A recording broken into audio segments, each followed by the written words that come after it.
नमस्कार। मैं जबलपुर से प्रेम शंकर तिवारी।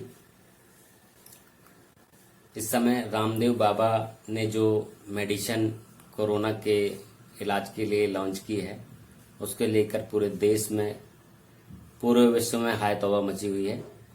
विशेषकर हमारे इंडिया में तो ज्यादा ही इसको लेकर लोग आपत्ति उठा रहे हैं। यहां तक मांग की जा रही है कि बाबा के खिलाफ एफआईआर दर्ज की जाए।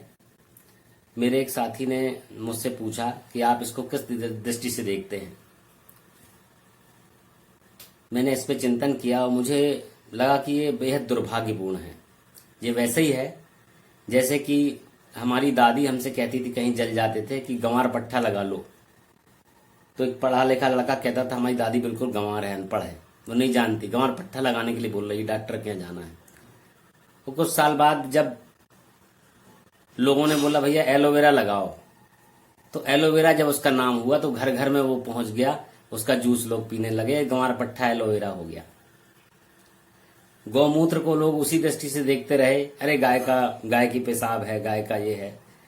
और जब अमेरिका ने वहां से जाके उस पर मोहर लगा दी कि नहीं, इसमें तो कैंसर का इलाज छुपा हुआ है, तब अब पूरे देश में उसने पेटेंट भी करा लिया, तो पूरे देश में जो है गौमूत्र हो गया। ये दुर्भाग्य है हमारे देश का। मैं ये नहीं कहता कि बाबा ने जो दवा बनाई है वो 100% खरी है, लेकिन ये कहां तक जायज है कि हम ये आवाज उठा रहे हैं कि बाबा के खिलाफ एफआईआर दर्ज करो। किसी भी व्यक्ति ने ये नहीं बोला कि उसके कंटेंट की जांच तो की जाए।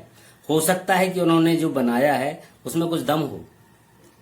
कोई भी व्यक्ति ये मांग नहीं कर रहा है कि बाबा के द्वारा बनाई गई दवा को प्रायोगिक तौर पर जांचा जाए कि उसमें क्या खासियत है। यदि वो कसौटी पर खरी उतरती है तो उसे कोरोना के इलाज के लिए अधिकृत किया जाए, लेकिन ऐसी कहीं कोई बात नहीं हो रही है। हमारी सोच जो हो गई, हमें जो पढ़ाया गया है, हमारी जो वामपंथियों ने हमारे दिमाग में, हमारी पीढ़ी की जो सोच में भर दिया है, वो हमारी पूरी पीढ़ी कर रही है, और ये दुर्भाग्यपूर्ण है। मैं जहां तक मैं जानता हूं, थोड़ा बहुत आयुर्वेद में मैंने भी पढ़ा है कि एक लैणी पीपर होती है, एक सौंठ होती है और एक काली मिर्च होती है। ये तीन एक ऐसी औषधियां हैं जो किसी भी वायरस को मारने में सक्षम है।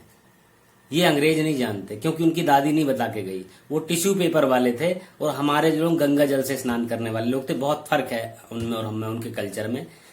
दुर्भाग्य यह है कि हमारी जो पीढ़ी है, हमारे जो लोग हैं, उन्होंने हमारा कल्चर नहीं पढ़ा, केवल विश्वास उस पर कर रहे हैं जो उन्हें एक षड्यंत्र पूर्वक, एक पूरा सोची समझी रणनीति के तहत पढ़ाया गया है। मुझे ऐसा लग रहा है। अभी तो खैर हम लोग हैं इस पीढ़ी के, हम लोगों को जाने के बाद भगवान, देश का क्या होगा भगवान मालिक है। मुझे ये लगता है कि आयुर्वेद का पूरे विश्व में डंका बजाने वाले, और मैं कहता हूं उनको लोग फर्जी कहें, कुछ भी कहें, आज योग और आयुर्वेद पे जो बात, आयुर्वेद के प्रति जो सम्मान से उसका नाम लिया जा रहा पूरे वर्ल्ड में, उसको कहीं ना कहीं बाबा जैसे लोग, राजीव दीक्षित जी जैसे लोग उसके लिए वंदनीय हैं। इसको एक बार इसका प्रयोग किया जाना चाहिए। यदि वो दवा उचित है तो उसे मरीजों तक पहुंचाया जाना चाहिए। मैं एक बात और बता दूं कि अगर भारत में अभी कोरोना का संक्रमण ठहरा हुआ है या नहीं बढ़ पा रहा है, तो हमारी दादी नानी के नुस्खे ही काम कर रहे हैं। हमारी दादी ने हमें बताया है कि भैया चाय में 10 तुलसी की पत्ती डाल के पियो, काली मिर्च डालो, उसमें थोड़ी सी लैणी पीपर डाल लो, रात में हल्दी और सौंठ मिला के, गुड़ मिला के दूध पियो। तो हमारी दादी ये युगों पहले बता गई है। अब भगवान इनको सद्बुद्धि दे। मैं फिर से विनम्र आग्रह करता हूं कि इस बात पर सरकार विचार करे और दवा की जांच करे, उसको प्रयोग में ले। इसके बाद यदि वो कसौटी पे खरी उतरती है तो उसे लोगों तक पहुंचाया जाए। सस्ती मेडिसिन लोगों को मिलेगी। यही मेडिसिन अगर अमेरिका से बन के आई होती तो हम, और उसमें कमीशन मिलता हमारे तथाकथित भाइयों को, तो वो घर घर पहुंचा देते इसको। भगवान मालिक है, भगवान उन्हें सद्बुद्धि दे। नमस्कार।